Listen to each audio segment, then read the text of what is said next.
সস্তার জিনিস যদি বস্তায় পাওয়া যায় তাহলে কেনা ছাড়ে ভাই। সেই অবস্থাই হয়েছে আমার। শপসি, ফ্লিপকার্ট, মিশো এখান দিয়ে তো আমি ঘুরে বেড়াই।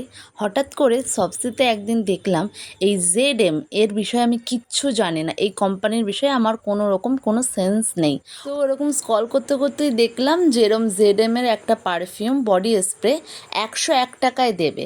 আমি বললাম একবার চেক করাই যায়, কোনো রকম কোনো রিভিউ না দেখেই আমি এটা অর্ডার দিয়ে দিলাম আর ব্যাস দুদিনের মধ্যেই চলে আসলো। পার্সেলটা হাতে পাওয়ার পর আমার তো চক্ষু চড়ক গাছ।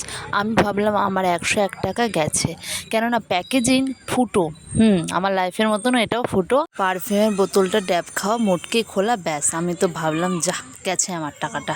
কিন্তু এই যে স্প্রেটা, আহা, এটা যখন আমি স্প্রে করলাম এত সুন্দর একটা ফ্রেশ গন্ধ, এত কম দামের একটা প্রোডাক্ট কিন্তু এত সুন্দর পারফিউম, এর জন্য তো একটা লাইক দিতেই হবে বস।